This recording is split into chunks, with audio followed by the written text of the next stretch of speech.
Chris Gunzz here with the man who a lot of people are starting to take notice of, and someone I think is the best lightweight in the world, Terence Bud Crawford. Terence, appreciate your time. Thanks for joining me.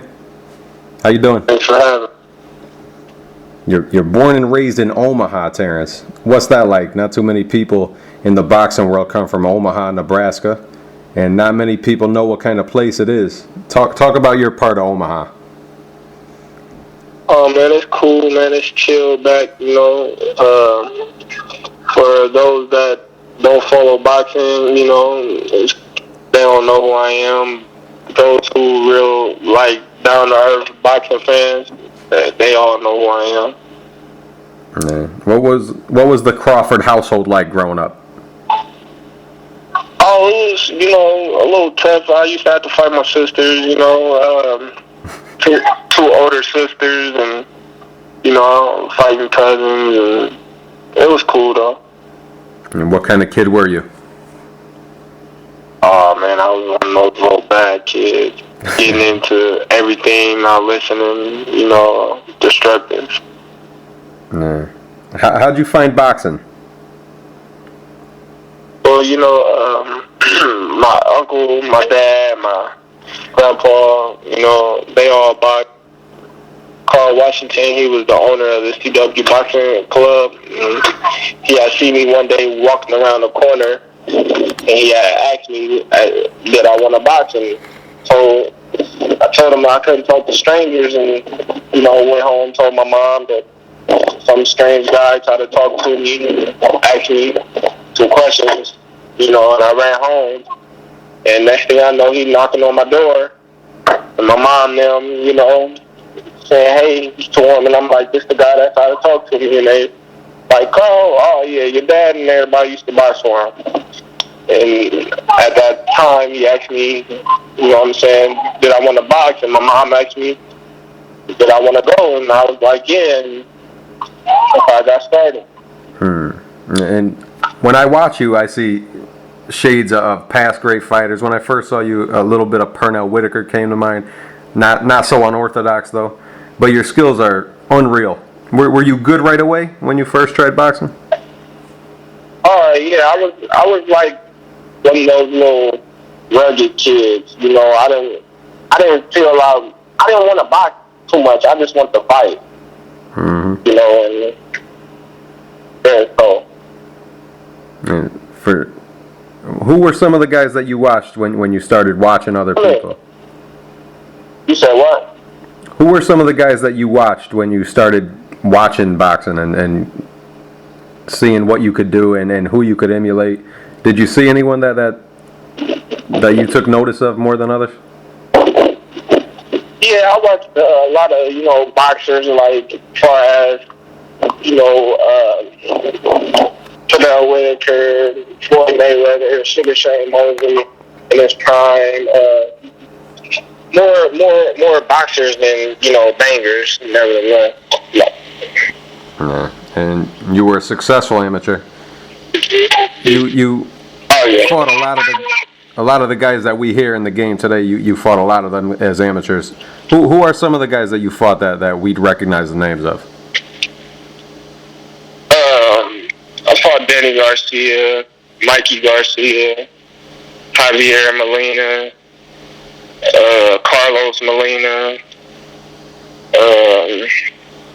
Michael Dallas, Miguel Gonzalez, Ray Robinson, Tons of names. Jerry Valmontes. It's a lot, man. And so out of the 80, let me get the all right. You won and you lost to Danny Garcia. You guys both went on to do big things, and you're both not done yet. He's actually the champion at 140, and you might meet up again in the pros one day. He's got a big test coming up against Lucas Matisse. What do you see happening in that fight? I see Danny, you know what I'm saying, showing some versatility in there and showing people that he can boxing a little bit. I don't think you're gonna stand there and bang with him because I think that'd be the worst mistake. But we'll see how his chin hold up if he get caught. Mm-hmm. And you mentioned Mikey Garcia. Did you know he was as good as he turned out to be in the pros? Was he that good as an amateur? Yeah. Mikey, he always had that professional style. Other tours than amateur. Mm-hmm. And you went on to win a gold medal at the 07 Pan Am Games. The Pan Am Games is huge. How'd you feel winning such a prestigious event like that? Who, me? Yeah, when you won the Pan Am Games, how'd that feel to you? Well, I won the Pan Am box office. It felt cool, but I really wanted to qualify and win the whole tournament, but I didn't get to go because I got kicked off the team. What happened? Do you want to get into it or no? No, it was just a little altercation that, occurred in training camp. Mm-hmm. And so you missed out on that. And you went on, you competed, and you tried to be a part of the 08 Olympics. You beat Diego Magdaleno and Mason Menard, but you lost to Saddam Ali and Miguel Gonzalez. How'd you feel not getting to be a part of the Olympics? And after boxing from such a young age, did you put so much pressure on yourself to actually get in there and be a part of the Olympics? How much did it hurt you not to be a part of it? I think it kind of shortened my, professional career. I think I could have been further along than I am right now. But like I said then, I'm going to say it again, in due time, everybody will know who Terence Crawford is, no matter how long it takes. And because of boxing, you got a chance to see a lot of places that you wouldn't have got a chance to see if you never got into boxing. Where's some of your favorite places and you're happy that you got a chance to see? Oh man, one of the nicest places that I've been to was Brownsville, Texas, at the Junior Olympics. That was one of the nicest places I've been to. In the Gulf of Mexico, they took us on boats and took us to a restaurant on a little island. That was when around the corner and walked to Mexico.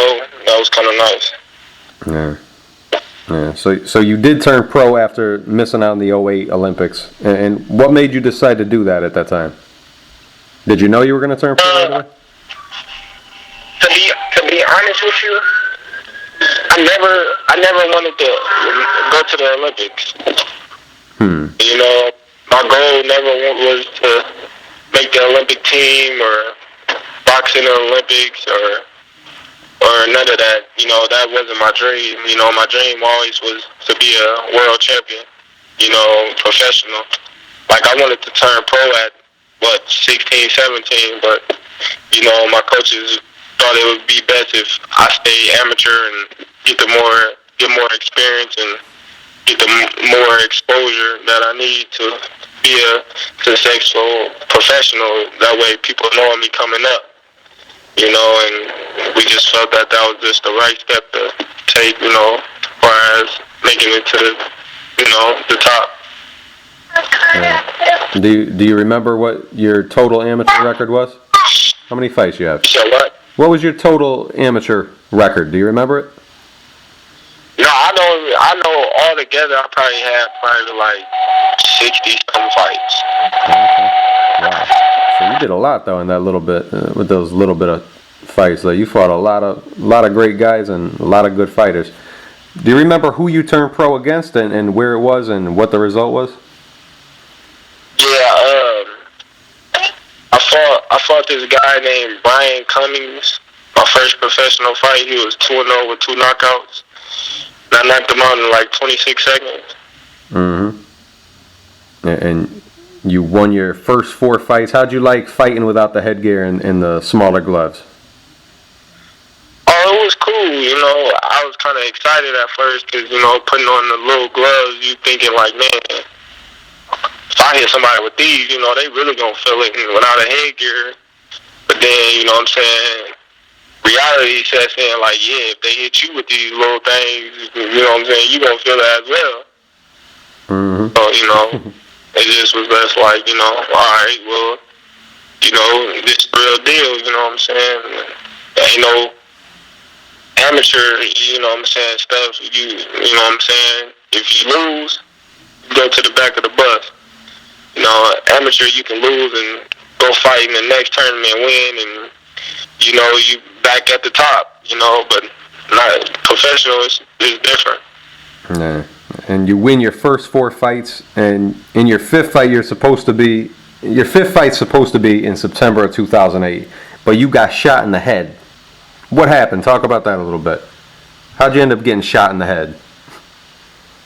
Well, it was just wrong place, wrong time, you know, hanging out with, you know what I'm saying, the wrong people at that time. Mm-hmm. And, you know, it just got hit. How'd that feel? Did you know you got hit in the head? Yeah, I knew I got hit with the first shot. Wow. And what'd you think at the time? Did you know?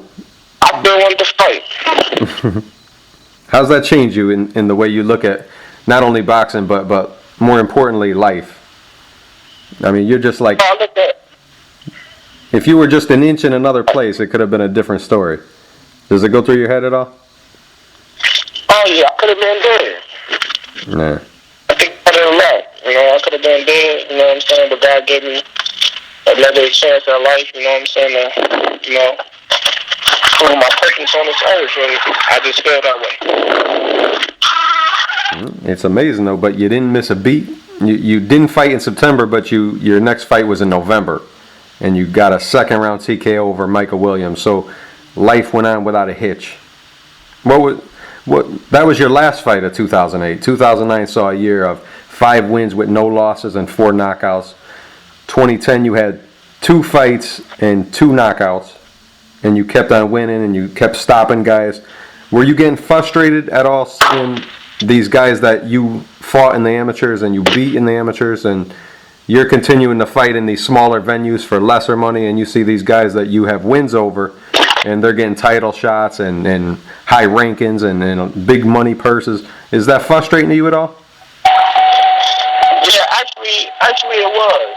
You know, the biggest thing that was frustrating me was seeing, like, people on TV that I knew I was better than, and seeing, like, everybody that came up, you know, in the amateurs and turned pro at the same time that I turned pro. They was all on ESPN. Everybody was talking about them and saying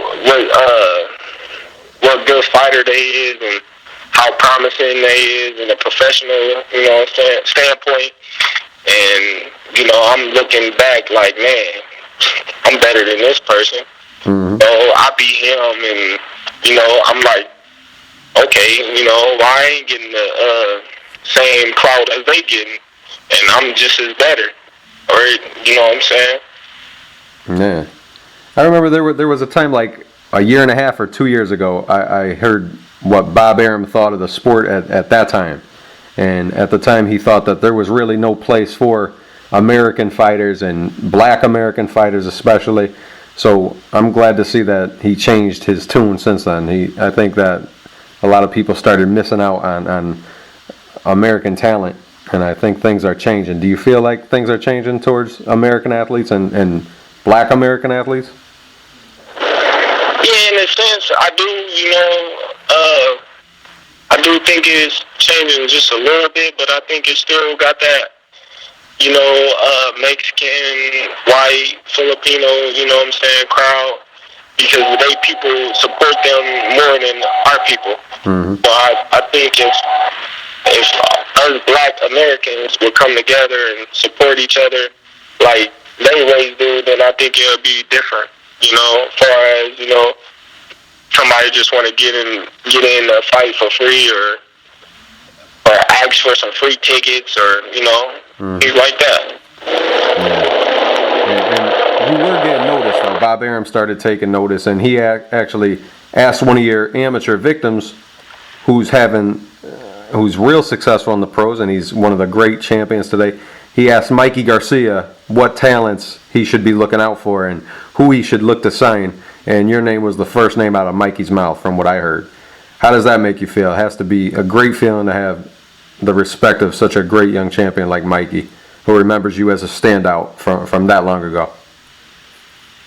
Oh, it feels good, It's just that, even though it was an amateur fight, it just shows that, he still remember me as a good fighter, not just some fighter that he just fought in the amateurs, because, as the amateurs, you look over certain fighters, you just be like, oh, well, I just fought him in the amateurs. It wasn't nothing, but certain people just stand out more than other people, like you would look at him like, okay, I fought him as an amateur, but he's a real good fighter, though.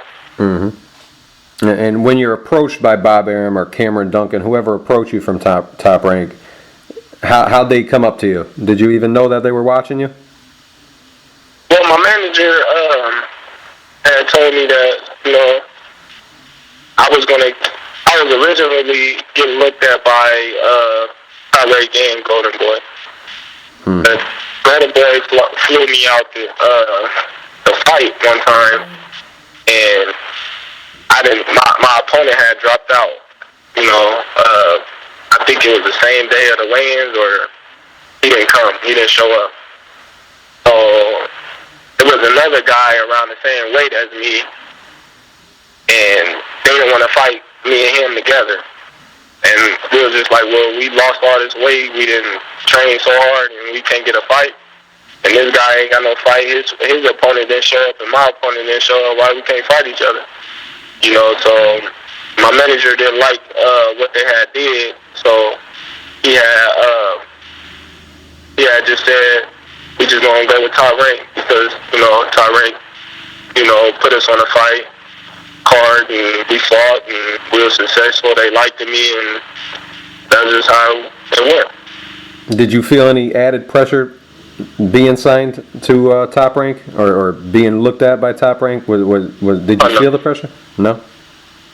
No, it was just me doing my job, if I was signed or not, my job is to go in there and win, I can't be thinking about, how I'm going to be doing and this and that and that and this while I'm fighting, my objective is to go in there and win. And that was in September 2011. You fight Angel Rios on the Boardwalk Hall in Atlantic City on the Brandon Rios-Richard Abril fight. Your biggest card to date, finally getting the attention you deserve and in front of a pretty big audience. What was it like being a part of that card and in front of that audience? It really wasn't no big audience, because I fought pretty early, so it was just regular to me, people was just now starting to get in the venue, so it wasn't really a packed house yet. Mm-hmm. And you've been getting busy. You've been getting a lot of fights. You've been on a lot of bigger cards after that, the ones that Top Rank promoted. You fought 4 times in 2012, all 4 wins by knockout. Your first fight at 2013 was the biggest one to date at that time. You got to show your skills on HBO against hard-hitting Bradis Prescott, the man who knocked out Amir Khan. Take us back to that night, because you weren't even supposed to be fighting on that on TV. You were supposed to be fighting someone else, and Prescott was supposed to be fighting someone else. But you were supposed to be fighting Robert Osiobi on the same card, and at 135, and Prescott was supposed to be fighting Khabib Alikadirev. But with 3 days' notice, Fate stepped in. Talk about that. How'd that fight even come up? And how did they approach you to step in for the injured Alikadirev? Well, my manager had called me, and had told me what had happened, and that they wanted to know if I was interested in taking a fight. And I didn't hesitate. I was like, yeah, let's go. This is my opportunity. I don't feel, he can beat. And my manager, he really didn't want the fight, but it's his job to bring the fight to me and, see if I want the fight or not. He thought that it was a dangerous fight, at the time, and I just felt that I was ready, and we just took the fight on that note. So no doubts in your mind. You knew you were ready for that step, even though you had to go outside of your normal weight class of 135. There was no doubts. No doubt. You know, I was in shape. I was feeling strong. I had a great camp. You know, my mind, my body, everything was intact. You know, and I was just 100% ready. And that's what y'all seen that day.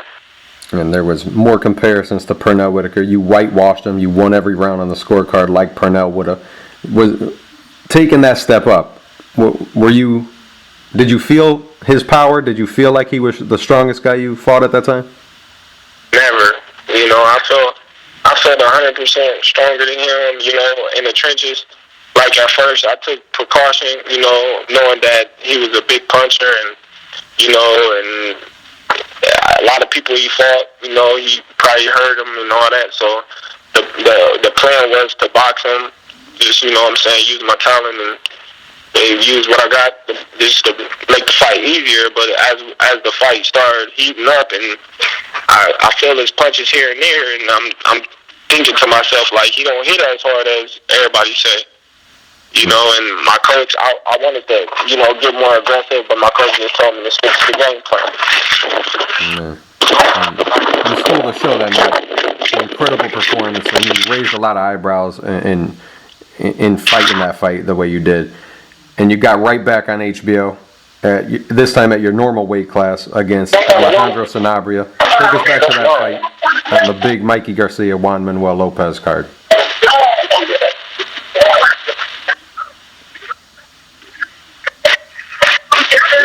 What do you remember about that fight with Alejandro Sanabria? You said, what do I remember about it? Yeah, remember it with actually. Continue. I'm sorry. No, I just remember, man, us boxing, us moving. Yeah. Did he catch you with any good shots? I remember he caught you with one shot, and it kind of got your attention. Did he get your attention? Never. He caught me with like two or three clean shots, but it wasn't nothing to hurt me or anything. It was just open up my mind and just say, all right, you're getting hit with stupid stuff. You need to sharpen up. Mm-hmm. So it's kind of like. But it's boxing, though. I'm sorry. Thought you were done. So it's boxing. That's it. And that's where we are right now. You've been getting a lot more exposure, a lot more respect in the game. Do you notice it when you go out? Are you being recognized a lot more? Well, you know, Omaha, the people that's boxing fans, they support me, you know, but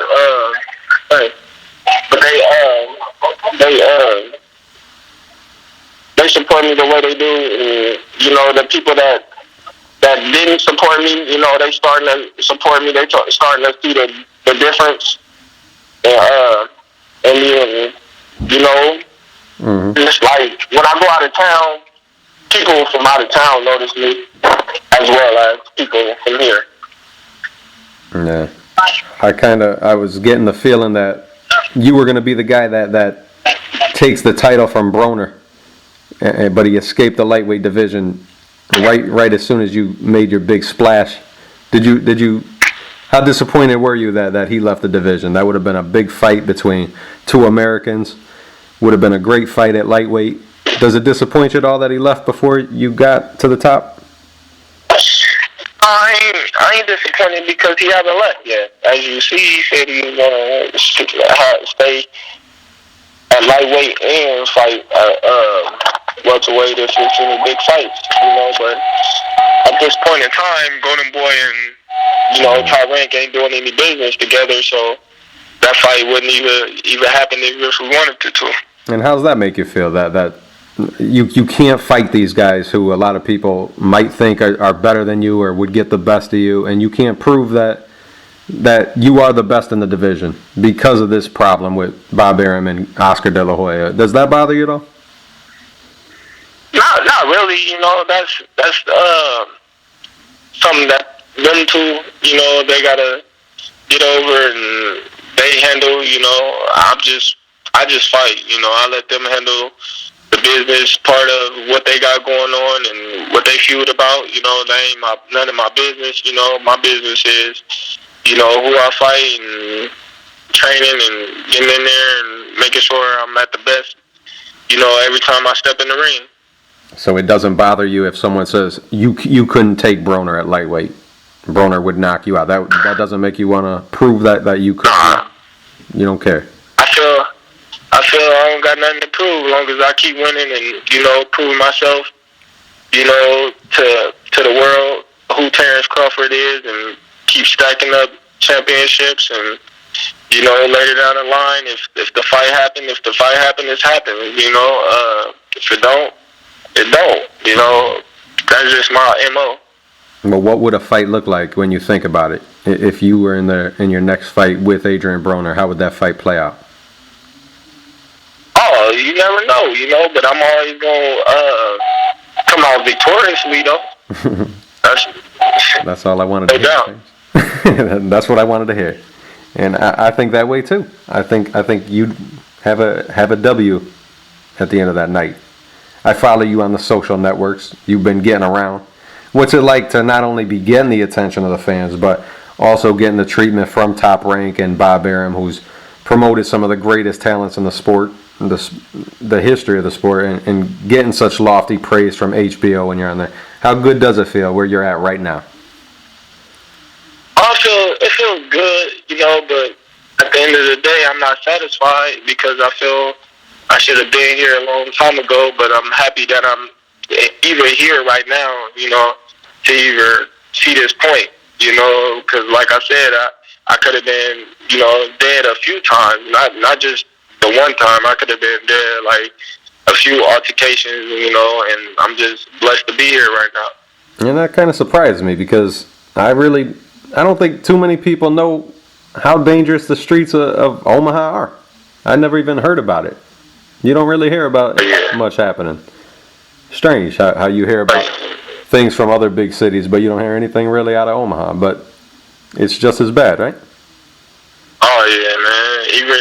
It's just as bad or even worse because Omaha is so small. You know, everybody know everybody, so, you know, it's not no big city where you can just go to the other side and just be cool. Nah, it ain't nothing like that. Yeah, and being with Top Rank, you have access to working with a lot of the other top fighters. You've been working a lot with Tim Bradley. You did some sparring. What's that like, sparring with Tim Bradley? Oh, it's kind of rough. You know, first time we sparred, you know, he was surprised, you know, at my abilities, and, you know, because I was a 135 pounder, and at first they didn't know if they was going to send for me because they was like, you know, we need somebody bigger, you know, we don't want to hurt the little 135 pounder. But when I got out there, they was happy with me and brought me out there again. Yeah. Next fight. How many rounds total did you spar with Tim? Oh, the first time, I don't even know. We sparred a lot, like a real lot. Like one time I went like 11 rounds with him. Wow. You know, 11 tough rounds on him, you know, and the second time he had more sparring partners, so it was kind of less rounds. Mm-hmm. Yeah, those are some good things to have on tape. Is it on YouTube now? Could I check that out? Or was it? What? Is those sparring sessions on YouTube right now? Oh, no, that was closed sessions. No. Wow. To be a fly on the wall. I would love to see it. What do you... Oh, yeah, it was... Yeah, what do you think of his upcoming fight with Juan Manuel Marquez? And right now he's going back and forth in his own mind about whether to actually go through with the fight because Bob Arum and Juan Manuel don't want the USADA and VADA drug testing. They want the Nevada drug testing. And if you could tell Tim how you felt about it, would you actually tell him to go through with the fight? What do you think Tim should do? I'd tell Tim to do exactly what he's doing right now. You know, if they don't want to, you know, make an agreement for him to take the test, why fight? It's not about, just fighting just because, it's a lot of people out here dirty, and they know they can't get away with it by taking that test. That's just their outlet of cheating, and I don't think it's right. So I feel Tim at this point, about health. That's just like when Margarito was, lacing up his gloves and could have messed Cotto all up. He could have gave Cotto brain damage. Yeah. It's no different from what other fighters out here doing. I'm not saying that Marquez is dirty. I'm not saying that because nothing came up for him saying it's dirty. But my thing is, if you clean, you clean. Take the test. You shouldn't have no problem with taking the test. Only people that's dirty have a problem with taking the test. And that's what I'm saying. And I mean, you could use your common sense. Anyone who looks at him could see a clear and obvious difference. I mean, he looks so much different than he used to. Does it worry you at all to have these kind of masking agents that they could come in and they could give these guys all kinds of medicine like Alex Heredia and actually mask it and get the fighter to get away with it, and nobody checks anything in boxing? Does it worry you? Yeah, it do. For the simple fact, our lives is at stake at. You know what I'm saying, boxing. Yeah. I look at it like this, every time I go in that ring, my life's on the line. You never know if you're going to walk out the ring alive or seriously injured for life, or anything can happen in there. It's people that have died in the ring before. Yep. So, you don't play boxing. Boxing is not a game, so people is cheating, to try to get ahead or try to, get a championship. That's not cool when people like myself is training very hard and doing whatever they got to do to get better without, using any supplements or PDs and all that other extra stuff. It's just crazy. Yeah. And they make a big deal about Alex Rodriguez hitting home runs, but these guys are getting hit in the head. I mean, something's got to be done about it. What do you think? Oh, yeah. What do you think they should do with guys who already did test positive, like Shane Mosley tested positive before, and a lot of other guys at the top of the game tested positive. Eric Morales tested positive. So many. The list is long, and it goes on and on. Do you think these guys should be excluded from the Hall of Fame the way they do in baseball? Mark McGwire and stuff. Oh, yeah. Most does, because it's no telling how long they've been doing it. Yeah. Just because you get caught one time, who's to say how long you've been doing it? You could have been doing it your whole career or your whole, point where you was at the top. You could have been, cheating. Mm-hmm. And it's no say-so of how long you've been doing it for. So, I agree with you. If you in the Hall of Fame, and they caught you using steroids, who's to say that you ain't been cheating all along? Yep, and that would exclude a lot of big names, but you got to do what you got to do. You can't let these guys in. I wish boxing would take it more serious, like it deserves to be, but you're actually scheduled to fight yourself. You're fighting on the big Miguel Cotto, Delvin Rodriguez card October 5th against Andrei Klimov. I know that you think you're ready for a title shot right now, and I'm not arguing with you. Are you frustrated at all having to wait and having to keep fighting these guys when you're ready right now for the title? No, my thing is, that's who they put in front of me. That's who I got to fight to get it. I don't think that anymore, because I'm getting my exposure that I need to get. I'm right at the point of getting my title shot, so I'm happy. Mm-hmm. It's just another stepping stone that I got to take to get to the title.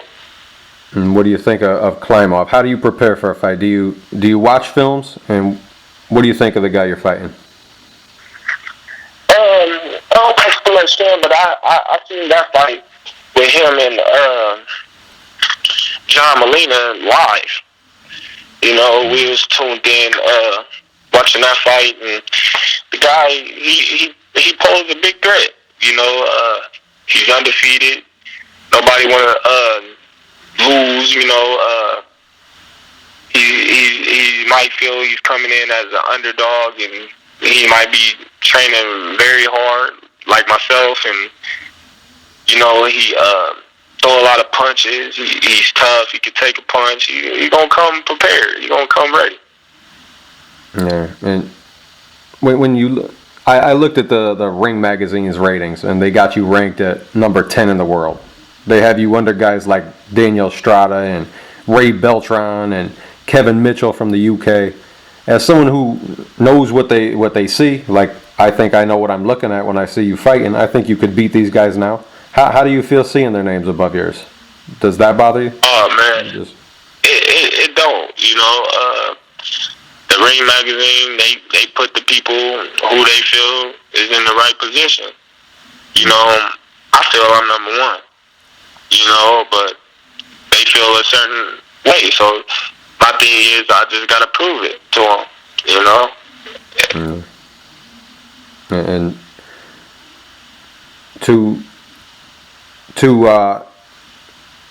Adrian Broner probably ain't gonna come back to lightweight, but who do you think is around that can give you the big money fight at lightweight? Do you think you might have to be moving up to 140 soon to get those big money fights?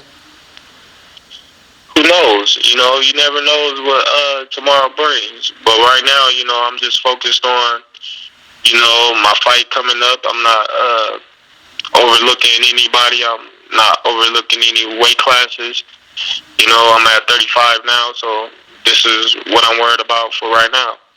Mm-hmm. And you have Miguel Vasquez, who holds the IBF championship. Ricky Burns holds the WBO championship, and Richard Abril has the WBA titles. Out of those three guys, who would you prefer fighting when it is time to fight for a title? Is there any talk about anyone in particular?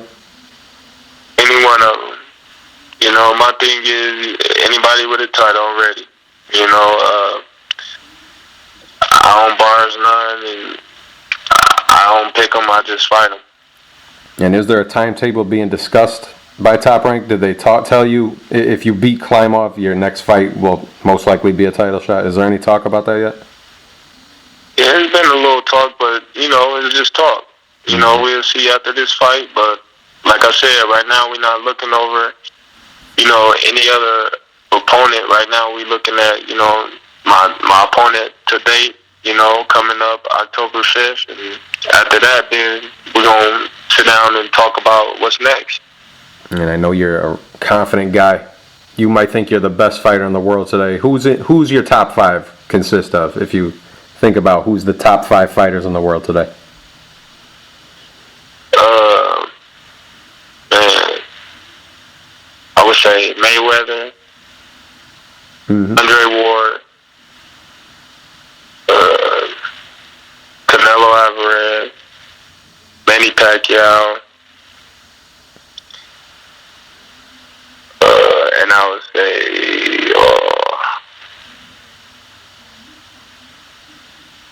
Triple G. That's a good list, but it's interesting because you got Pacquiao there, but not Marquez. Yeah. So because you got to think of what Pacquiao has done to this boxing. Yeah. The guy is like a 8-time world champion in different weights. Like nobody ever in the history of boxing did what he did. Yeah. You can say he cheated. You can say he was on steroids too. At the same time, nobody ever did what he did. You know, and that's just amazing. You know, it's just, I look at it like, man, that's crazy. Yeah. You know, for you to be that small and just, you know, you fighting these big guys and you winning and off of speed and power. Man, man, that's crazy. Yeah. And when you think about it, he turned pro at 106 pounds, and to be welterweight, think about the body percentage that he gained, and the guy he was doing that to at 147 and things like that. It is amazing, but I don't know. They said he used to struggle to make weight. They said he had a weight problem. Mm-hmm. Making 106. So who knows? You know, over a lot of fighters over them other countries and stuff, they suck them fighters down. You know, to weights that they wouldn't even imagine they'd be at. Yep.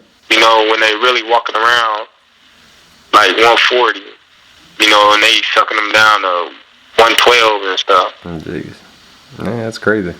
And another interesting thing about your list, you got Floyd and Canelo in the list, so you must think it's going to be a hell of a fight in September. What do you think of that fight? Oh yeah, I'm picking Floyd all the way.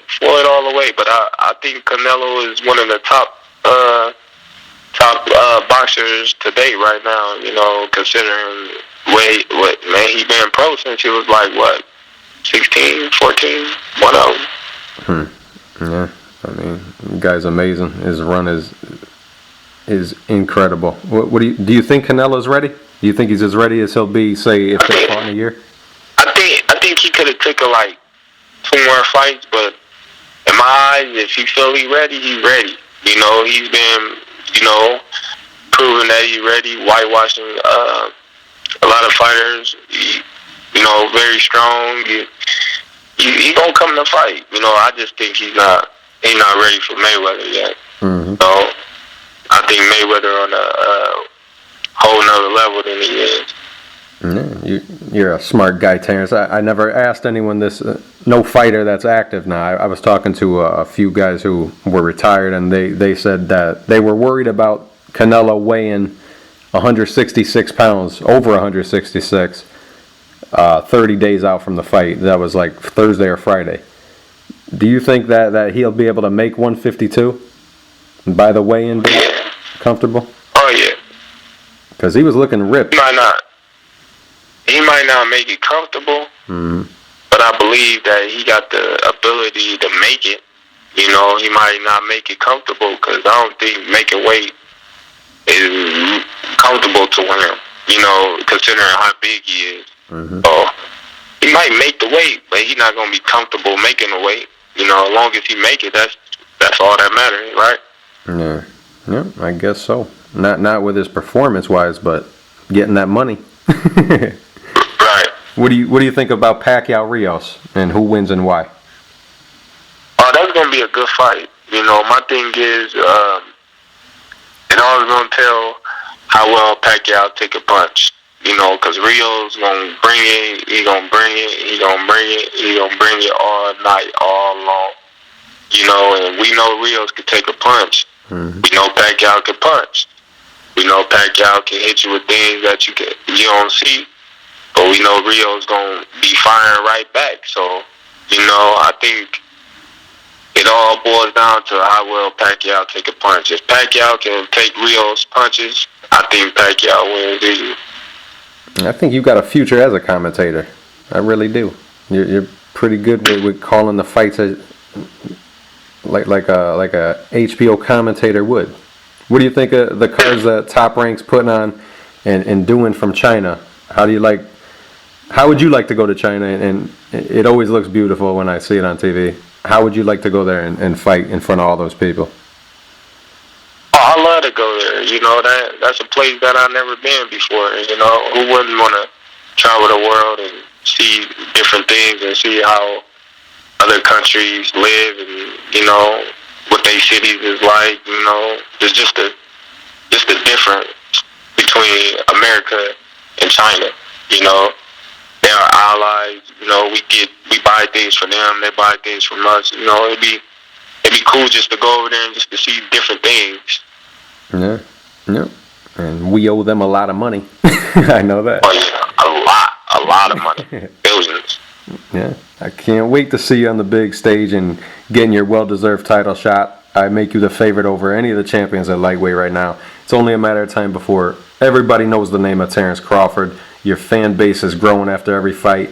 How do your fans get in touch with you? I'm sure you're on Twitter now. How do they get in touch with you and keep up with Terence Crawford? Oh yeah, on Twitter I'm at T-Bud Crawford. Facebook I'm at Terence Bud Crawford. And don't know my Instagram. No. It's Bud Crawford, my Instagram. Bud Crawford. That's it. The great Terence Crawford. Watch out for Terence. He's about to take over the world of boxing. Fighting Andre Klimov on the big Miguel Cotto Delvin Rodriguez card on October 5th on HBO. Thanks for your time, Terence. Appreciate it, my man. Thank you. Thank you for having me.